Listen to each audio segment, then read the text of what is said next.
এটা ছিল আমার করা প্রথম ফ্রেম যেখানে দুটো কমপ্লিট মালাকে প্রিজার্ভ করলাম। এটা 14x14 ইঞ্চেসের টিকুট ফ্রেম ছিল যেখানে কমপ্লিট মালা প্রিজার্ভ করা হয়েছিল। চলো আজকে ফ্রেম রিলেটেড কিছু কথা তোমাদের বলি। রেজিনে জেনারেলি 3টে কাস্টিং হয়, থিন, মিডিয়াম আর ডিপ কাস্টিং।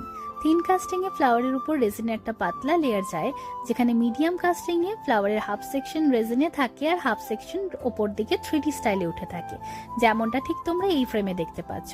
আর ডিপ কাস্টিং এর মধ্যে ফ্লাওয়ারটা সমস্তটা রেজিনের ভেতরে ডুবে যায়। যদি জিজ্ঞেস করো কোনটা সব থেকে ভালো, বলবো ডিপ কাস্টিং। কারণ ডিপ কাস্টিং এ যেহেতু উপর দিকে কিছু উঠে থাকে না, তাই ক্লিন করার সময় ভেঙে যাওয়ার কোনো ভয় থাকে না। তিনটের মধ্যে প্রাইসের ডিফারেন্স কিন্তু অনেকটাই। থিন কাস্টিং জেনারেলি কমের মধ্যে হয়ে যায়, কিন্তু ডিপ আর মিডিয়াম কাস্টিং এর প্রাইসটা একটু বেশি পড়ে। এরকম ধরনের প্রিজার্ভেশন করতে আমার কন্ট্যাক্ট নাম্বারে খুব তাড়াতাড়ি কন্ট্যাক্ট করে ফেলো।